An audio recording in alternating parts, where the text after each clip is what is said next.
everyone, we're back with our chapter read along for James and the Giant Peach. Now, I know it's been a couple days since we have read, so let's do a reminder of our story. So if you want to pause the video and summarize what we've read so far with those you're watching this with, that would be awesome.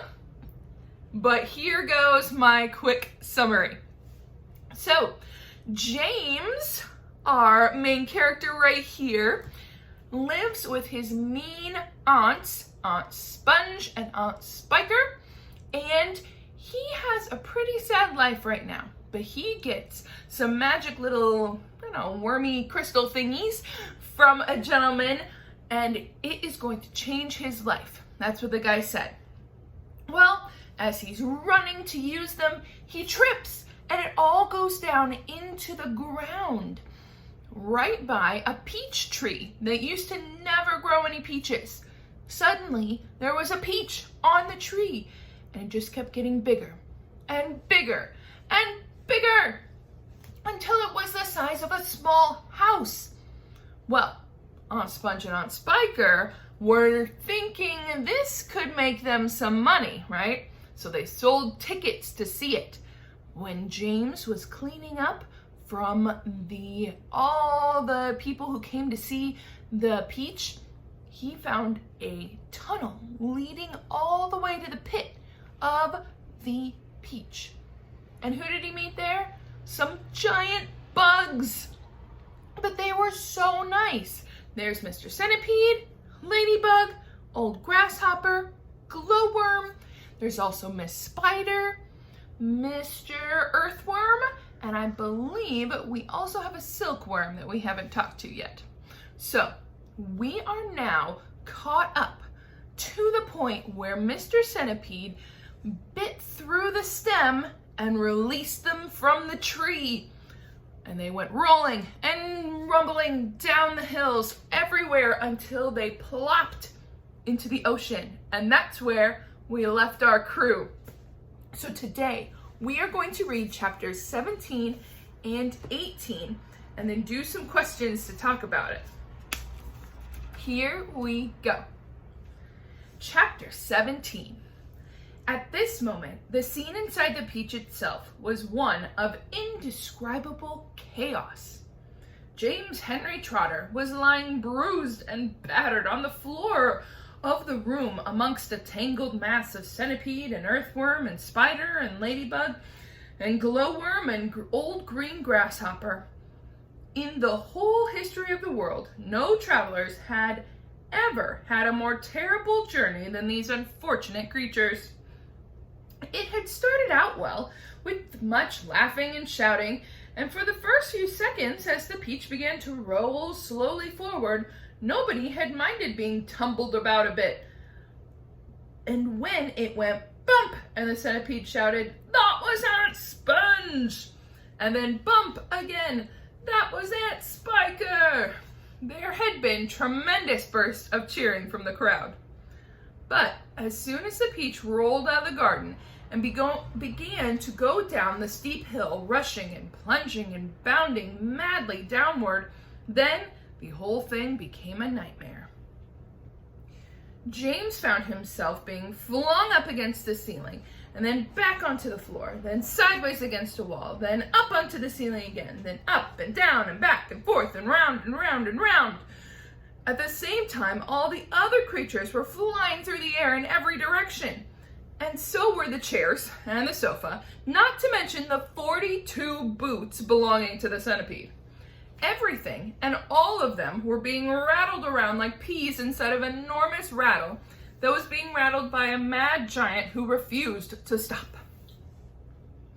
To make it worse, something went wrong with the glowworm's lighting system, and the room was in pitch blackness. Pitch. Dark blackness.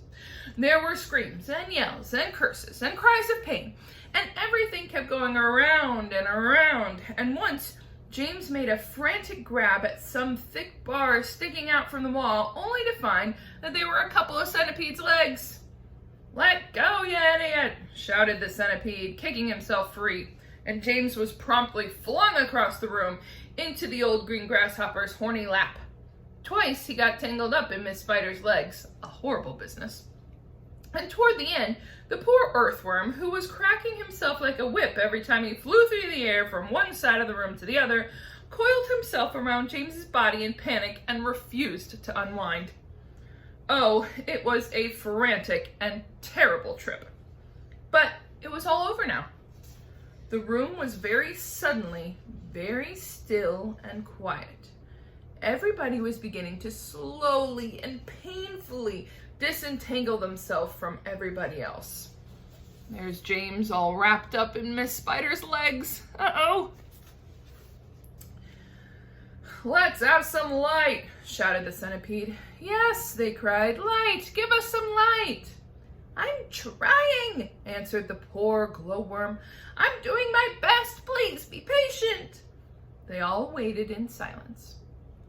Then a faint greenish light began to glimmer out of the glowworm's tail, and it gradually became stronger and stronger until it was away enough to see by. "Some great journey," the centipede said, limping across the room. "I shall never be the same again," murmured the earthworm. "Nor I," the ladybug said. "It's taken years off my life." "But dear friends," cried the old green grasshopper, trying to be cheerful, "we are there." "Where?" they asked. "Where is there?" "I don't know," the old green grasshopper said, "but I'll bet it's somewhere good." "We're probably in the bottom of a coal mine," the earthworm said gloomily. "We certainly went down and down and down very suddenly at the last moment. I felt it in my stomach. I still feel it." "Perhaps we are in the middle of a beautiful country full of songs and music." "Or near the seashore," said James eagerly, "with lots of other children down in the sand for me to play with." Pardon me," murmured the ladybug, turning a trifle pale. "But am I wrong in thinking that we seem to be bobbing up and down?" "Bobbing up and down," they cried. "What on earth do you mean?" "You're still giddy from the journey," the old green grasshopper told her. "You'll get over it in a minute. Is everybody ready to go upstairs and take a look around?" "Yes, yes," they chorused. "Come on, let's go." "I refuse to show myself out of doors in my bare feet," the centipede said. "I have to get my boots on again first." "For heaven's sake, let's not go through all that nonsense again," the earthworm said. "Let's all lend the centipede a hand and get this over with," the ladybug said. "Come on." So they did, all except Miss Spider, who set about weaving a long rope ladder that would reach to the top floor of the hole in the ceiling. The old green grasshopper had wisely said that they must not risk going out of the side entrance when they don't know where they were, but must first go all the way up to the top of the peach and have a look around. So half an hour later, when the rope ladder had been finished and hung, and the 42nd boot had been laced neatly around the centipede's 42nd foot, they were all ready to go out. Amidst shouting and excitement and shouts of, "Here we go, boys, the promised land! I can't wait to see it," the whole company climbed up the ladder one by one and disappeared into a dark, soggy tunnel in the ceiling that went steeply, almost vertically, upward. Chapter 18. A minute later, they were out in the open, standing at the very top of the peach, near the stem, blinking at their eyes in the strong sunlight and peering it nervously around. "What happened? Where are we? But this is impossible. Unbelievable. Terrible." "I told you we were bobbing up and down," the ladybug said. "We're in the middle of the sea," cried James. And indeed they were. A strong current and a high wind had carried the peach so quickly away from the shore that already there was no land in sight. All around them lay the vast black ocean, deep and hungry. Little waves were blipping against the sides of the peach.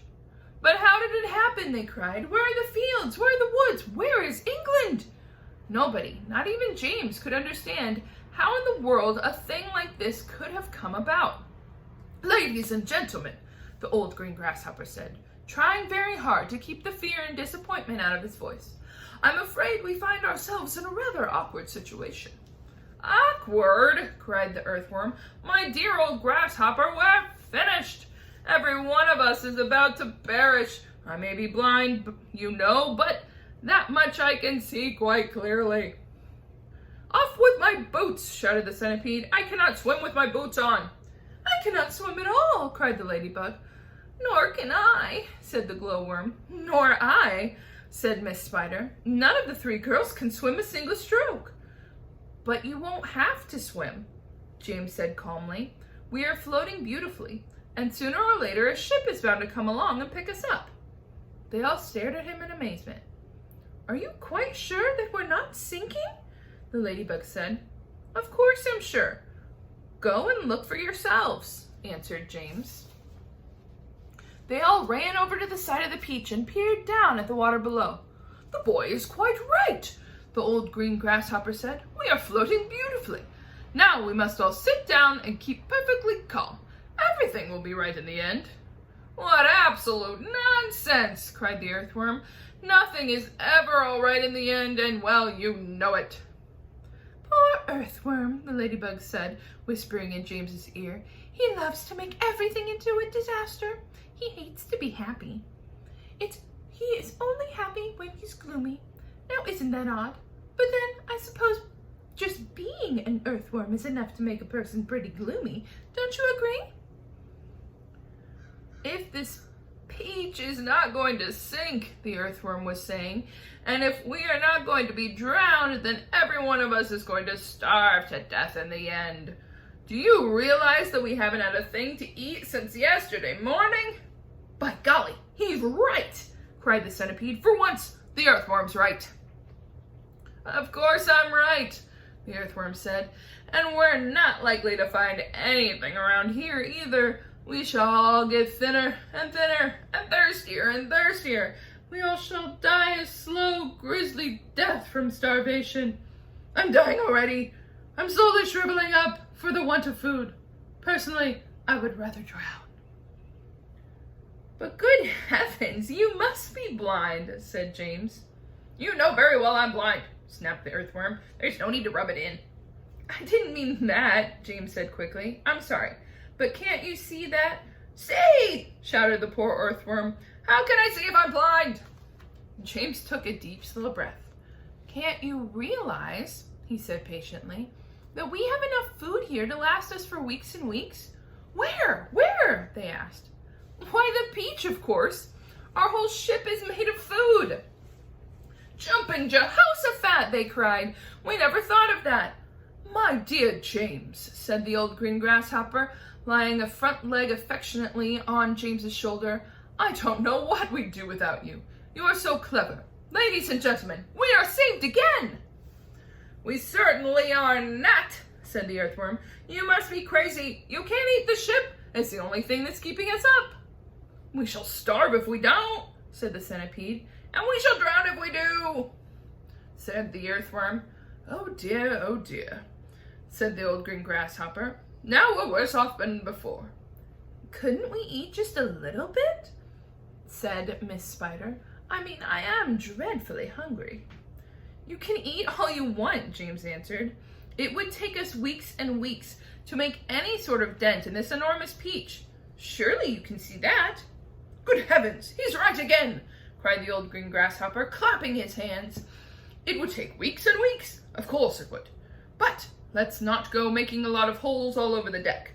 I think it would be better if we simply scooped it out from the tunnel over there, the one we've just come by." "An excellent idea," said the ladybug. "What are you looking so worried about, earthworm?" the centipede asked. "What's the problem?" "The problem is," the earthworm said, the problem is there's no problem." Everyone burst out laughing. "Cheer up, earthworm," they said. "Come and eat." And they all went over to the tunnel entrance and began scooping out great chunks of juicy, golden-colored peach. "Oh, marvelous," said the centipede, stuffing it into his mouth. "Delicious," said the old green grasshopper. Just fabulous, said the glowworm. Oh my, said the ladybug primly. What a heavenly taste! She looked at James and she smiled, and James smiled back at her. They sat down on the deck together, both of them chewing away happily. You know, James, the ladybug said, up until this moment, I have never in my life tasted anything except those tiny little green flies that live on rose bushes. They have perfectly delightful flavor, but this peach is even better. Isn't it glorious? Miss Spider said, coming over to join them. Personally, I had always thought that big, juicy, caught-in-the-web blue bottle was the finest dinner in the world until I tasted this. What a flavor, the centipede cried. It's terrific. There's nothing like it. There never has been. And I should know, because I personally have tasted the finest foods in the world. There's Miss Glowworm eating the peach. Whereupon the centipede, with a mouthful of peach, with juice running all over his chin, suddenly burst into song. I've eaten many strange and scrumptious dishes in my time, like jellied gnats and dandy-prats and earwigs cooked in slime. And mice with rice, they're really nice when roasted in their prime, but don't forget to sprinkle them with just a pinch of grime. I've eaten fresh mud burgers by the greatest cooks there were, and scrambled dregs and stink bug eggs, and hornets stewed in tar, and pails of snails and lizards' tails, and beetles by the jar. A beetle is improved by just a splash of vinegar. I often eat boiled slobbages. They're grand when served beside minced doodle bugs and cured slugs. And have you ever tried mosquitoes' toes and lumpfish roes most delectably fried? The only trouble is that they disagree with my inside. I'm mad for crispy wasp stings and a piece of buttered toast, and pickled spines of porcupines, and then a gorgeous roast of dragon's flesh, well hung, not fresh. It costs $1 at most, and comes to you in barrels if you order by the post. I crave the tasty tentacles of octopi for tea. Just like hot dogs, I love hot frogs, and surely you'll agree, a plate of soil with engine's oil is a super recipe. I hardly need to mention that it's practically free. For dinner on my birthday, shall I tell you what I choose? Hot noodles made from poodles on a slice of garden hose, and a rather smelly jelly made of armadillo's toes. The jelly is delicious, but you have to hold your nose. Now comes, the centipede declared, the burden of my speech. These foods are rare beyond compare. Some are right out of reach. But there's no doubt I'd go without 1,000,000 plates of each for one small mite, one tiny bite of this fantastic peach. Everybody was feeling happy now. The sun was shining bright out of the soft blue sky, and the day was calm. The giant peach, with the sunlight glinted on its side, was a massive golden ball sailing upon the silver sea. And that is where we will end today. All right, so that was chapter 17 and 18. Here are our discussion questions. Why did James describe the trip as a roller coaster that went from good to bad? Well, they thought it was kind of fun at first, right? So just the start of it rolling, and they were super excited that they were leaving the hill, but then it just got worse and worse, and they didn't stop. They kept rolling and rolling. I think that's kind of the fun part of roller coasters or amusement park rides, that you only do it for a little while and then you get to get off. What was good about the trip? And what was bad?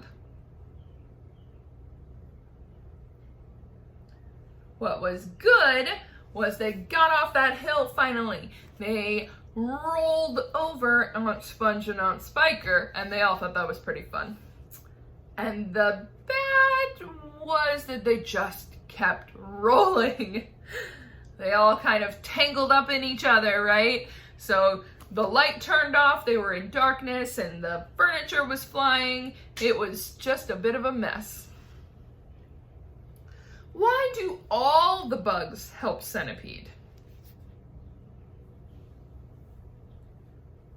Because it took 2 hours for just James to help him get his shoes off, right?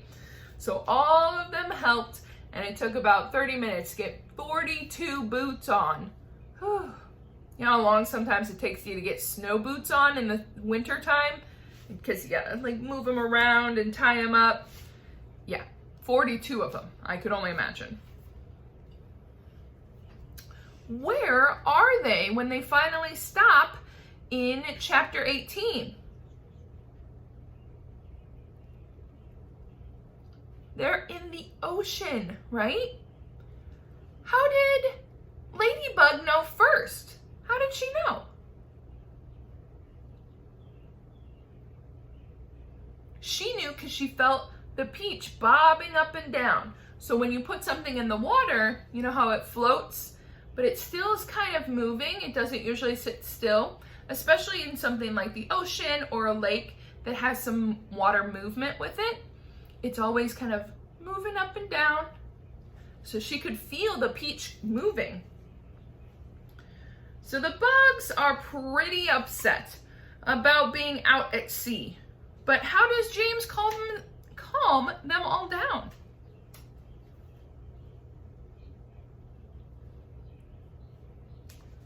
He tells them, we're in a giant peach. Someone is bound to notice us. Just relax, and a boat will come by soon to rescue them. Yeah. So there's 2 more things that James helps the bugs all realize at the end of the chapter. Well, kind of midway through. What does he help them remember or realize about their situation? That they are not gonna starve. They're literally floating on food. That whole peach is possible for them to eat. But then they all get so upset because what could happen if they eat the peach? They think they could sink. Well, James helps them realize the peach is so big, there's no way that they can eat all of it in one sitting and make them sink to the bottom. It would be weeks and weeks before they ate enough to make the peach sink because there's so much peach. We have 1 vocab word for these 2 chapters, and it is scrumptious. Scrumptious? What do you think that means? Scrumptious is delicious, the most yummiest thing you have ever eaten. Have you ever had a very scrumptious peach? I quite enjoy peaches, so I thought that was pretty cool. So that is the end of our 2 chapters for today. We will be back with more chapters of James and the Giant Peach later this week. Have a wonderful day, and we'll see you later. Bye!